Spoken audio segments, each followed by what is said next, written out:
talk about like the difference between Zion or Zion versus Sion. You know, there's two names that he was referring to, and he was referring to Sion as being the New Jerusalem. I pulled up both of the words, so I'm going to do a screen share so that you can see them in strong, so you can actually see the letters. And we'll do that right now. Okay, here is, well, let's do Zion first, which is this one here. So Zion is Mount Zion and Carmel the same one? Well, they use them interchangeable. Zion and Sion, they use them interchangeable. And I remember that one of the conversations I had with the lady that the ministry Elohim Covenant that we're right next to, that we initially started with until we realized that they were not doing Elohim's Covenant. Yeah. Anyway, the difference, she was always saying that she was trying to figure out the difference between Zion and Sion. But she figured that she understood it. But I just never even looked them up until now, really. And so they write them differently in the New Testament. Because there's a difference of language that is being communicated here, and it's interesting because Zion is used, like if we scroll down here on Bible Hub, I'll show you how many times. Sounds like a lawnmower outside. Yes, he's mowing his backyard. It's not very big, so I keep thinking he's going to be done. I just was like, God, I think that's a lawnmower. It is. So there's 152 occurrences of this word. And let's see where we go. There we go. Zion, from Zion.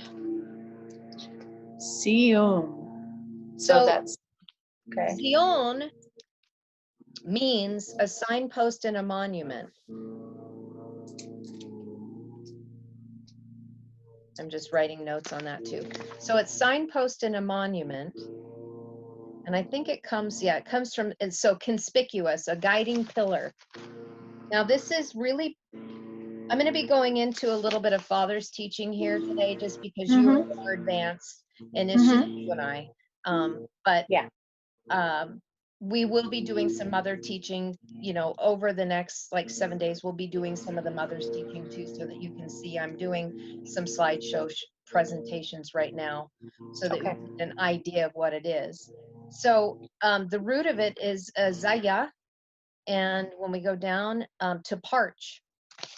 So it's interesting that we go from being parched to a guiding pillar, a signpost, and a monument. So what is changing here? Why is it changing?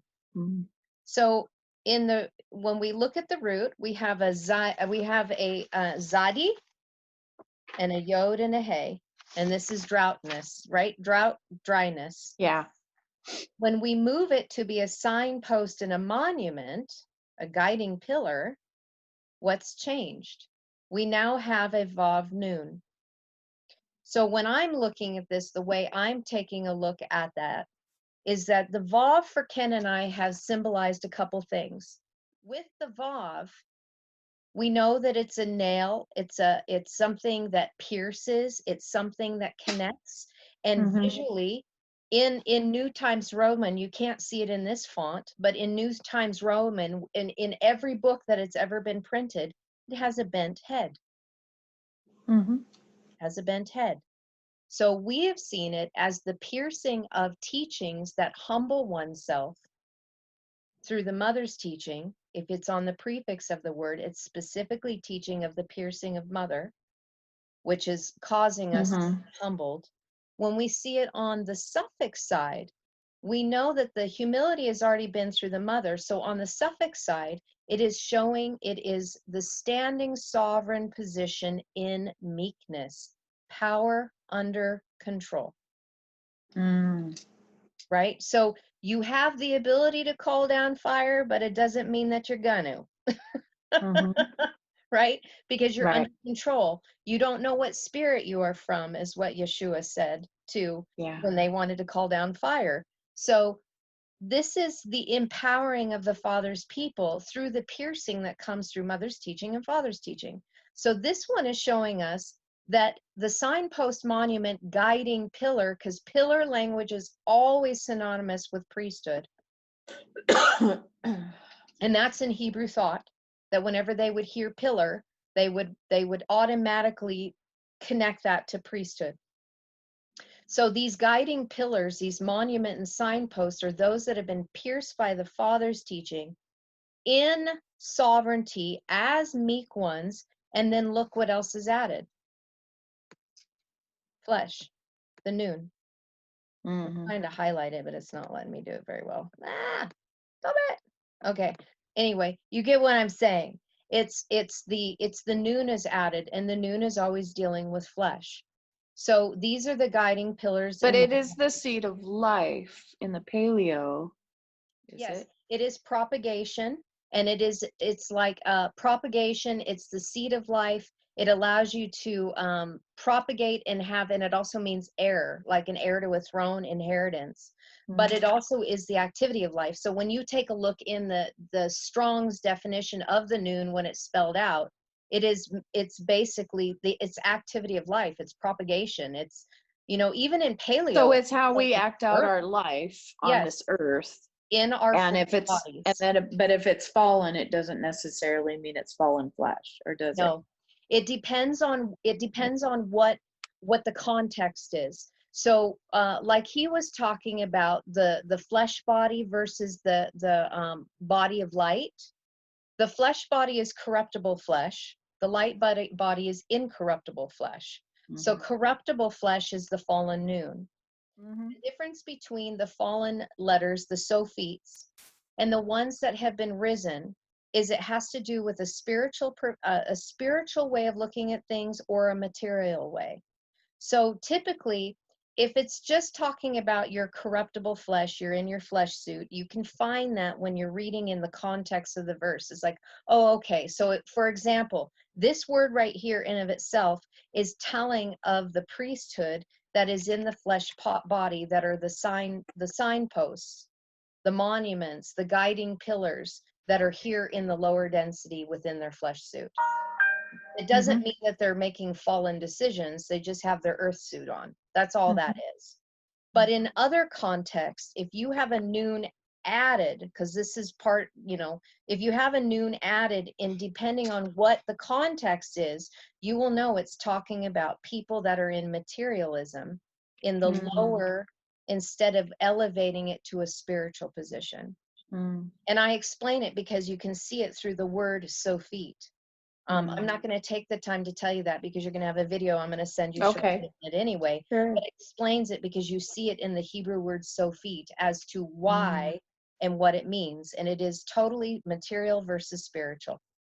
That's the difference. So in this word Sion, the reason why I wanted to point it out to you is Sion, the Zadi is huge. Ken and I, this has been one of his big things. And if he was on here, he would tell you, and he would go into desire. Desire is critical. Without having desire, you have nothing that propels you forward. Hence why the video I shared with you, painting that vision, having somebody else tell the story, gives you something to aim for and gives you the desire to want to move ahead. In paleo, it means hunt, chase, wait, desire, and to start a journey. Okay. So essentially, when you take a look at this, because the difference between these two, Zion and Sion, is the first letters. So in this one, we have the Zadi. So there's something that's giving us desire to hunt and chase and wait for as a start of the journey. And how do we do that? We go to the guiding pillars, the priests, the ones that are the signposts in the monuments in the earth realm that are in their flesh suit, that have the answers, how to start the journey. So then what we'll do is we can take it into, let's go to the next one. Here is Sion. Now you can see that we've got even more changes. And this is only one occurrence in the Old Testament, only one. So we know this is an important word. The difference on here, we saw it was a Zadi. Let me pull this up. A Zadi, Yod Vav Nun. Whoa, don't do the drop down menu. And then we have the Shin Yod Aleph Nun. So the difference in being in between these two words, now that we have the Shin, Yeah. is we changed it from the Zadi to the Shin, and the Shin means to consume. It has also been related to like the consuming fire of God. But because the dot is on the left-hand side, the dot on the right-hand side is mother. The dot on the left-hand side is father. So when we separate out the teachings, when you see the one on the right is talking about mother's teaching, mother's consuming fire, versus the father's consuming fire, and what you're consuming. Am I consuming mother's teaching, or am I consuming father's teaching? Okay. So now this one, now we still have the Yod, which is vision, direction, power, means, and direction. But now we have the added Aleph. And the Aleph is huge. The Aleph is just, it's so profound in itself because of everything that's contained in it. Because this is really the family of God. These are the ones that have been instructed. They teach. They've yoked themselves to the teachings. They've tamed their beast nature. They have the 1,000-fold anointing, the Mashiach anointing, while in the flesh suit. So we go to Sion, where it's really mother's teaching that gives us the desire to hunt and chase and get on the path, so that then we then can come to Sion to get to father's teaching, his consuming teaching that empowers us to become part of God's family, the Alephim family, while we're here in flesh. And so this one is connected to New Jerusalem. So New Jerusalem coming down. Where is that at in Deuteronomy? This Deuteronomy chapter 4, verses 48. So if we pulled it up, I can do that right here and you can see the screen. And I'll scroll down and we'll see what we can take a look at. Well, that's interesting right off the get-go. Wow.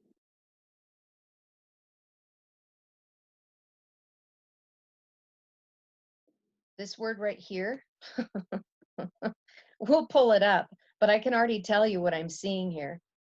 Mem, the open mem is mother. So it already starts out saying mother's teaching. It's an open mem. And she's the sheepfold that you enter into. Hence why she has opening versus father, which is the closed. So she has the womb, where we re-enter into the womb spiritually, that place of protection, nurturing, surrounded by the water, the fluid that's inside the womb that nurtures us and protects us. This word right here, this is amazing. This word right here, if you see it many times, it's usually Ein Yod Resh, and it means to stir oneself up and rouse them awake. We have two of them.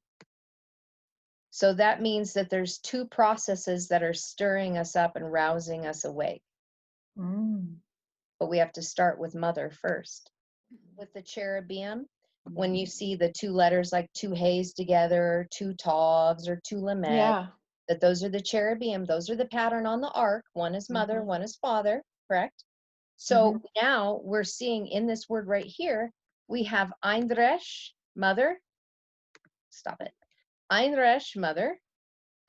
Ein Resh, father. We have two teachings that will stir you up and wake you up. Wow.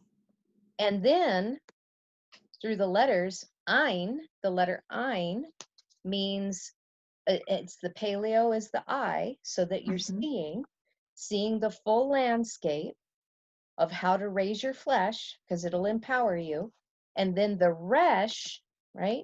The resh right here is it's the back of the head.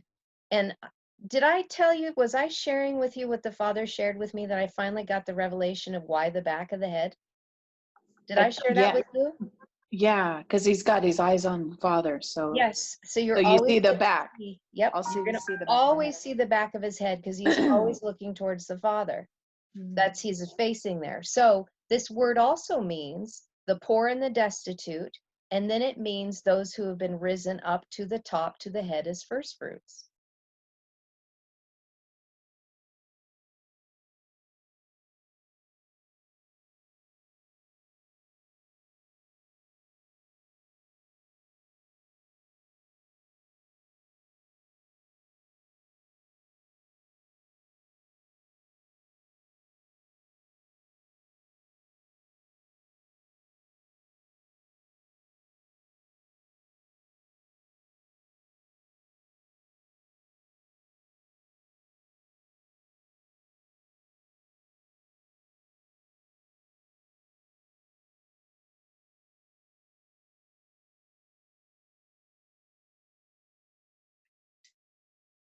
So this one word, without me even going into the definition, I can already tell you what I'm seeing. You start with Wow. Mother's teaching, which is the water. This is the living waters that we must have, that will rouse us awake and stir us up. The teaching of the Mother and Father that gives us the purpose and the ability to see what we need to do to raise our flesh, going from the poor and the destitute, raising us up to be the top and the first fruits as the leaders.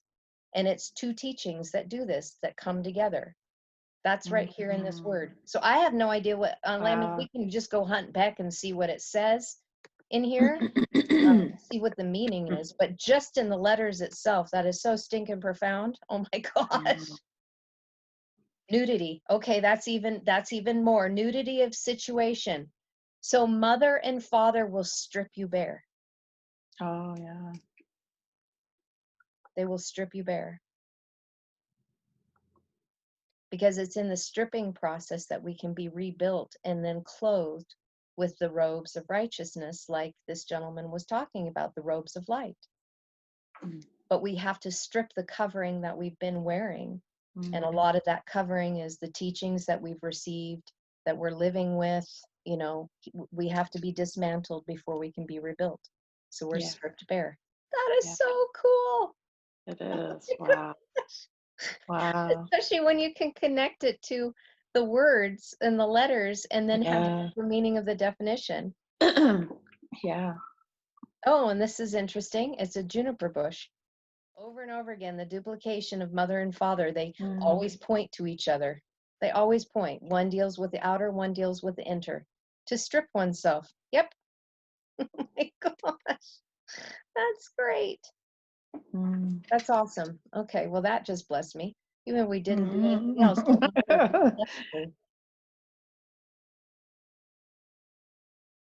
So Yeshu changed before them, and his countenance shone like the sun, and his vestments were resplendent as light.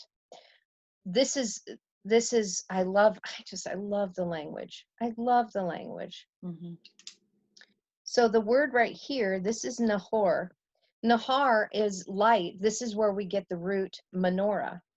It's Nahar with the mem in front and the hay on the suffix. So this is like a lamp or to light. And then we see it again down here.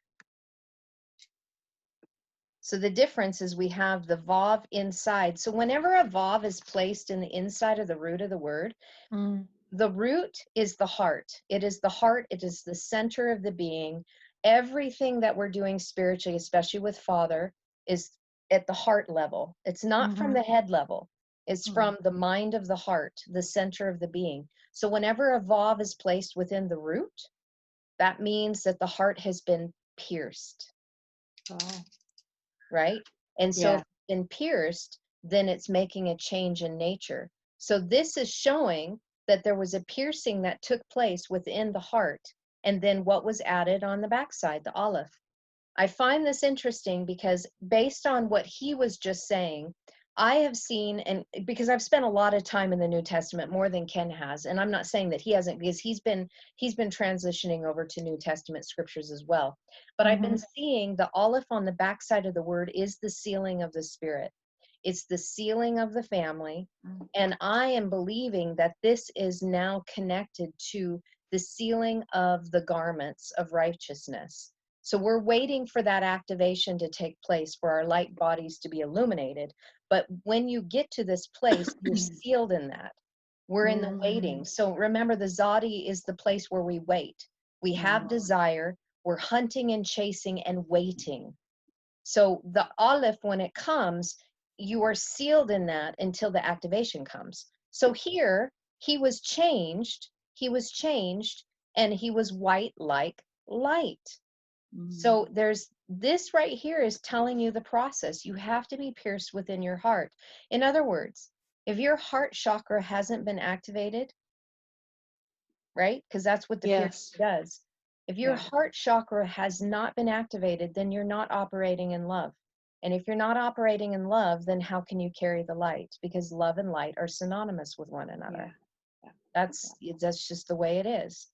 So I find that interesting. This word right here, shemesh, this is the sun. This is the word for sun. And it's shemesha. In the Old Testament, you see it just as sheen mem sheen. So this is telling us that it's the consuming fire that you will find the living water between. That is the sun.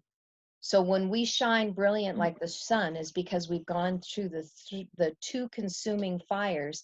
And remember what the priests would do when they would do the Aaronic blessing? It was the two sheens. And inside the sheens was supposed to be the Shekinah, the Shekinah, the glory of the Father. Well, this is what you're seeing right here. Yes. And that's done through the living water of Mother and Father, hence why the mem is in the middle. The glory of the shining of the sun is through the living water that is coming through Mother and Father, so that you can be sealed as the Alephim family.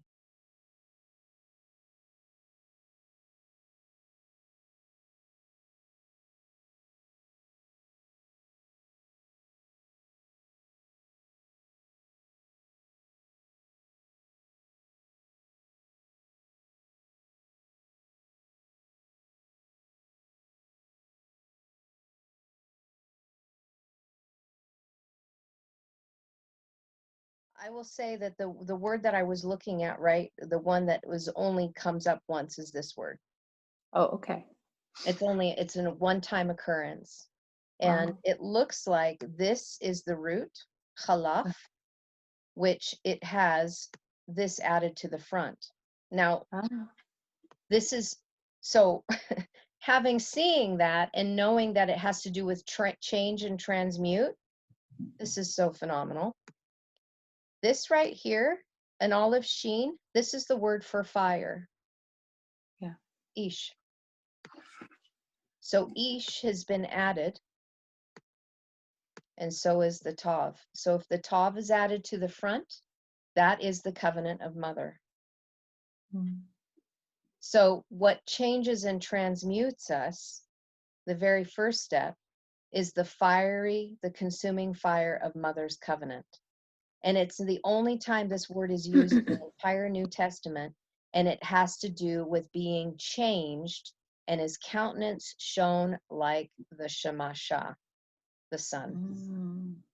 And what is it? And what is the fire? Or the sun is fire, right? It's our big fireball in the sky. So this is showing us just the fire of mother that makes us shine like the sun. Wow. That's huge. But and then it's saying to activate it is when we are completely sealed as the Alephim family on the father's side. That's amazing.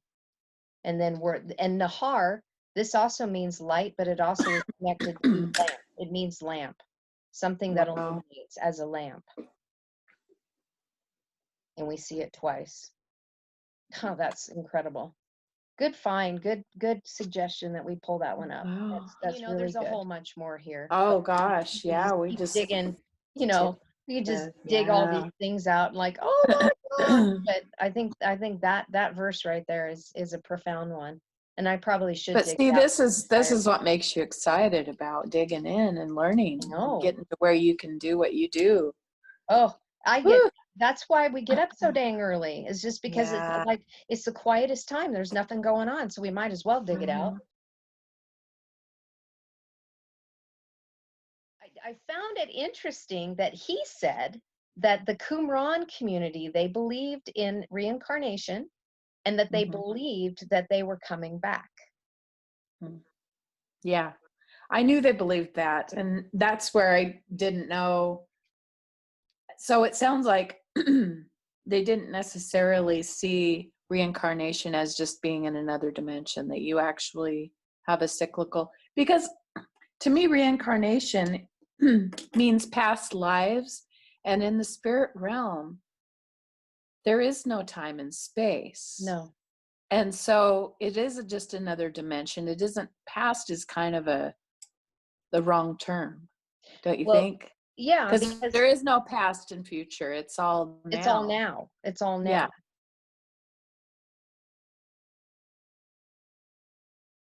So the Qumran community believed that they were going to be reincarnated again, that they were going to be able to bring their teachings back at the end of the age. Mm-hmm. I find that fascinating because the Mm-hmm. scrolls were revealed in 1947. That's when they were found. The scrolls were found in 47. Mm-hmm.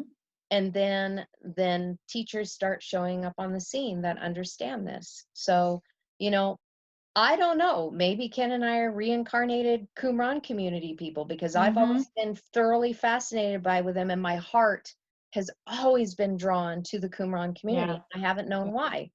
Yeah. So not take it for whatever that is, flush it, leave it, doesn't matter.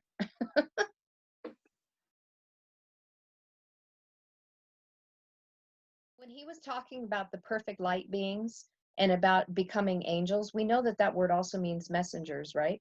Yeah. So I connected it to, and you've seen in my teachings, I use Aleph Lamed over and over and over and over and over again, the Aleph Lamed, the Aleph Lamed.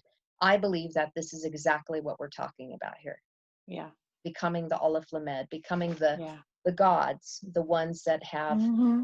led Mm-hmm. by the Spirit and who become teachers, because that's essentially what the messengers are, the Mm-hmm. angels. They were teaching. And Rachel Elior, I mean, I've read her book, and it did say that they had angelic messengers, and I thought it was so profound that they were not at the temple, right? They were in their own community, and yet the angels were still ministering to them, and they would come and they would go, and they would be taught by the angels. So I thought, well, Mm-hmm. if that happened there, why can't that happen here, Mm-hmm. right?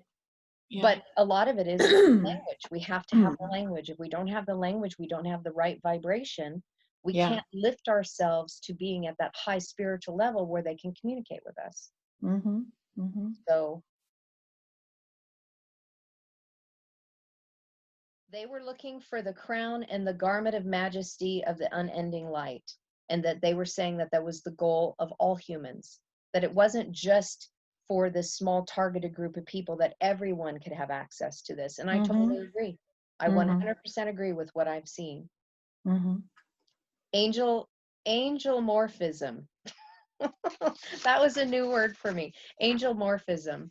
And that they believed that it was a process, that the ascension was a process in order to obtain the robes of light, and that for them, resurrection also meant synonymous with ascension and being able to come into the presence of God. Totally see it, totally through the language, it is there. Do you remember the vowel point, the kibbutz? Yes. Yes. That's not it. That is a vowel point that is specifically talking about the steps of ascension.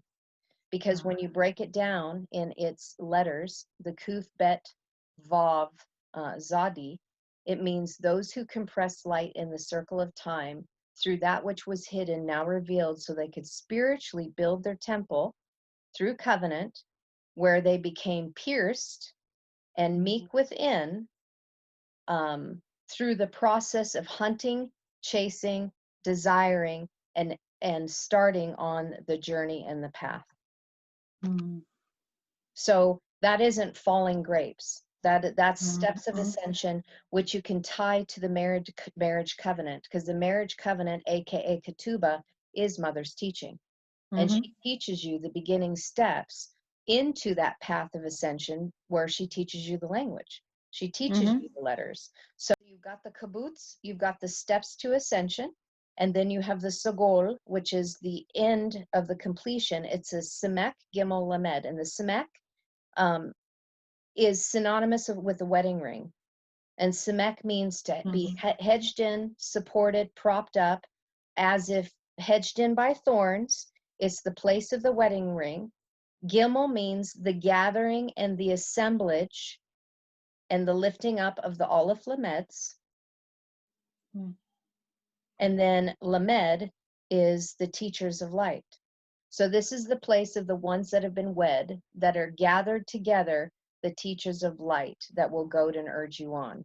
So that is the making of the family. That is the making of the ones that are wed, aka now the wife, not the bride. And remember, I was telling you a couple weeks ago that they wrote Asherah out of the Bible, completely obliterated her, and that is the queen of heaven, the consort to Yod He Vav He, the wife of.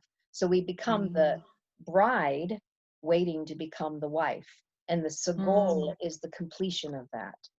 It's the place of the completed wedding. You are now have Mm. intimacy and are one with the Father. Wow. Yeah. So just thought I'd throw that. That's just a little nugget in Mm. there, because Mhm. we'll have a whole teaching on that, but that's down the road. I can't teach that until Father's teaching. Like, Yeah. Right. there's too much, there's too much to lay out to begin with the I mother's teaching. know. Holy I moly. yes. I was just putting down, of course, the definitions, the Watchers, perfect ones, Yep. new human.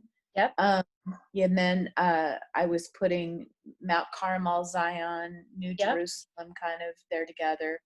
Um, uh, their adversaries were the Romans and the mystical cabal. Those were the two main things that Yes. they fought at the time. Yep. And those were Um, the sons of darkness. yes, Sons of Darkness. Okay. So you go into a lot more great detail in Rachel Elior's book, because they go on and I'm on gonna about the have to sons of read light. that book. It's Okay. Yeah. really good. It's really, really good. And because you have enough Hebrew under your belt, Yeah. I read it, I wouldn't say prematurely, but it would have been a lot easier like if I would have read it now. But it was a Yes. really good foundational piece for me, and I struggled with it, but boy, I'm glad I read it. Yeah. Yeah. It gives you a really good idea of who the Essenes were. And the fact Hmm. that Essene is the breastplate, are you kidding me? I know. That was Right? awesome. That part. So Yeah. they understood the spiritual journey of that Yeah. breastplate of righteousness. And I've been Yeah. looking at those stones, because each one of those stones is communicating something with us, Yes. right? Yes. So we will Yes. be doing a teaching just on the breastplate, because Oh they yeah. understood self glorification, Mm. the boundary crossing to crossing over, that they were training to become celestial beings from within, Yeah. right? And so Yes. and this is what's so profound. And he didn't connect this. The Qumran community were the Zadokite priests. Yeah.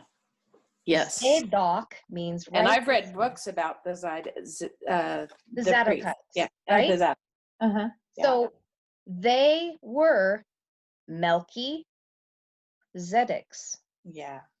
That's why they didn't have to wear the outward garb, because they became it inwardly, Yes. right? First in the Yeah. natural, then in the spiritual. This is what the Israelites would have been given if it hadn't been for the sin of the golden calf. Yeah. They would have had this. They would have had the vestments of righteousness, and they would have had everything to do the inward spiritual journey, so they could have gone through the self-glorification process, making them deity, aka sons and daughters of God, aka Mm-hmm. angels, aka Aleph Lameds. Mm-hmm. But instead, only one person, and it was Mm-hmm. only a temporary transformation, one time a year, right?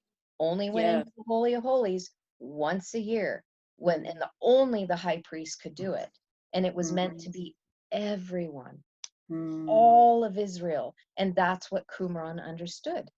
These Mm. righteous people, Zadoks, that were the true high priest, because Zadokite in the time of David, Zadok, when he came on the scene, he Yeah. was the high priest.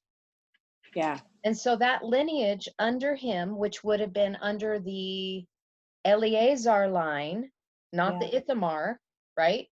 Ithamar, Yeah. all of those priests compromised. They became the sons of darkness. Eleazar was always faithful. His whole lineage, and that's where Zadok came from. So of course, they would be the ones to establish the Qumran community when they got kicked out. Yeah. Profound, absolutely profound. Yeah. And that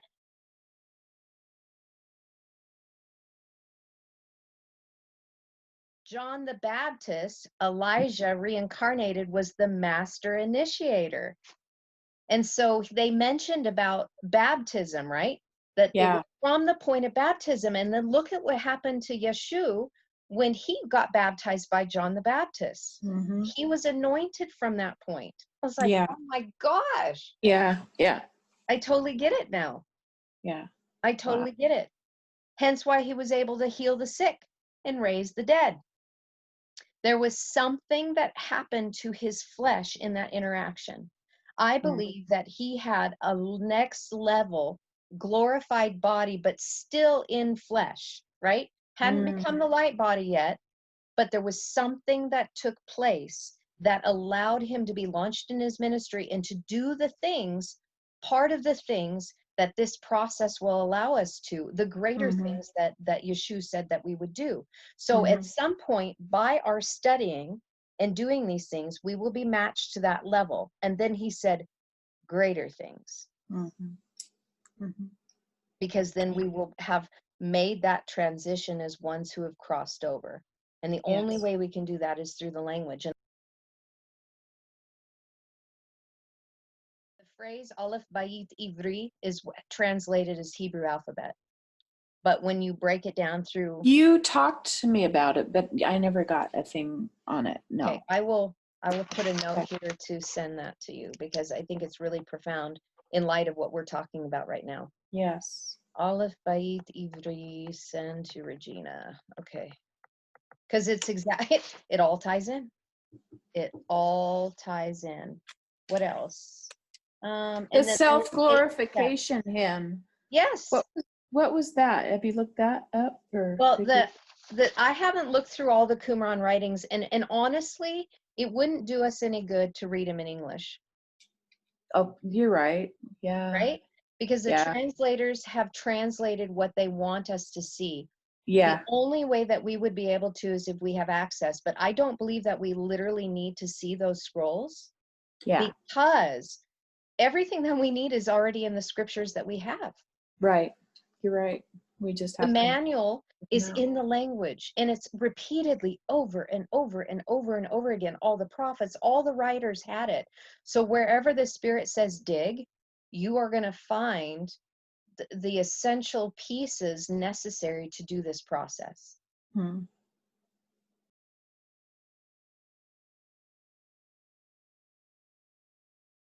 The book of Urantia talks about, which was a mind-blowing read for me. It was a whole paradigm. I know, and I still, what's the Urantia? How do you spell that? It's a Urantia, Urantia. Urantia. The book of Urantia. Interesting though, when you talk to other people or you go online, they say it's Orantia. And if it's Orantia, then it means or, it's light. It's actually an Aramaic word. It's the place of light that elevates your flesh, the place of the covenant that empowers you to be of God's family. Those that have been yoked and tamed and sealed. That's what our planet was called, Urantia. And it's an Aramaic name. So they've just, through transliteration and through English obliteration, they call it Urantia, but it's Urantia. Okay. Total Aramaic word. So the point I was going to make is that they have It says that emergency Melchizedeks have been set aside in every generation for when it needs to be activated. And based on the fact that the Qumran people believed that they would be reincarnated again, I believe that ever since that community was decimated, and I had no idea that it was 1 million people, and it was men, women, and children. They were families. They were Melchizedeks, kings and queens of righteousness, that this community have been resurrected over time, and there have been key players in every generation that have been set aside to come in as an emergency if things went too far awry. And I believe that there is a bunch of them right now in our timeline, because we are right here at the end. And I believe that they're waiting to be activated. That's why I think this teaching is so important to go out, because the language is intimately tied with them because of the vibrational frequency. And they did a lot of amazing writings themselves, a lot of prophetic utterances. I mean, they were highly gifted, and they wrote poetry, you know, just kind of like David did. They wrote poetry to communicate their ideas with the language in a way that would, when people would read it, would be stirred. Remember the Ein Resh, roused awake, be stirred? They would write in poetic utterances through prophetic utterances to try to communicate values and visions to their people, because without vision, people perish. Got to have it. Somebody's got to paint it. So these Melchizedek, they're waiting. They're just waiting to be activated. They're here. Hence why the Book of the Covenant teaching went out, right? Got to have the Book of the Covenant teaching that leads you to the Ark of the Covenant, that then has the teachings of the language within, so that they can be fully activated. Because it can't do it all at once. It's like, boom, here you go, eat the elephant. It's through drips and drops, a little here, a little there. Oh, one last thing that I wanted to talk about, and then I'm open for anything else that you wanted to talk about. I found it interesting when he was talking about that the angels, I'm sitting on the bed and I'm slouching and it's hurting my back. Okay. Oh, yeah. How the garden was protected by the angels. Remember, I'm going to show you the picture. And he was showing us, let's see if I can get it so you can see it. You see that right here? I see the quads, yeah. Okay, so one would be a hay and a tav, and one would be a hay and a tav. So the hay and the tav on mother's side is her revelation of her teaching, and then the mark and sign of her covenant, who completed it. Then you have the hay of the father and the tav to say that you completed it. Well, the hay is the one that was removed up into the heaven. The hay is what is tied to the garments of light. Because remember, he said that the hay, the vestments were kept up in heaven. They were removed from them and taken up to the heaven. Yeah. It's intimately tied with the hay of the Father, because all of those Hebrew words, when you begin looking at them, the hay is always removed. The hay is always moved. It's in the static root, but as soon as it's activated, so what activated it? The fall. That revelation was taken up to the Shamayim, and that Gan Eden experience, they could no longer have it because they didn't have his revelation. They were masked from it. And then they had the corruptible flesh put on, and the incorruptible flesh went with the revelation of the Father. Wow. Yeah. Yeah. So the hay, that's why mother's teaching is so important, that we get the language and understand the paleo aspects, so then we can then see the movement in the activation, which is the father's teaching, which then gets us one step closer to getting those vestments back. And I believe that is the sealing of the tav and the aleph. Many Aramaic words you will see, it'll be tav, then aleph added onto the root. Tav, aleph, tav, aleph, tav, aleph, over and over and over.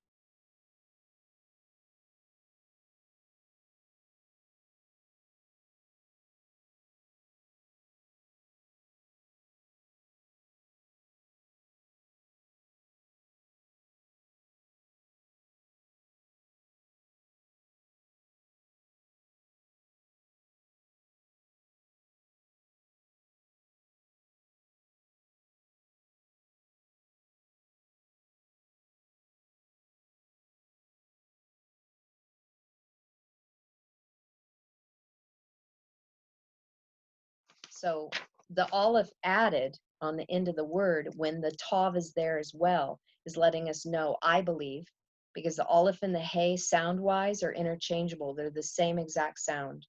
They're interchangeable. And when that Aleph comes, so does the Hey. So does those vestments of light. So as we are sealed, we are just waiting for that activation to happen so that we have the incorruptible flesh when we're changed in a twinkling of an eye. I'm so excited, Regina. I just can't stand it. Wow. So our lower nature, he amazing. was talking about how our ego is our lower nature, and the ego is what makes us feel that we're separate from one another, instead of realizing that we are all one. This is the point Yes. Yeshua was trying to get us to understand. I and my Father are one.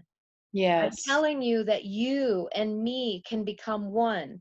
We Yeah. can become one with the Father because we are all one.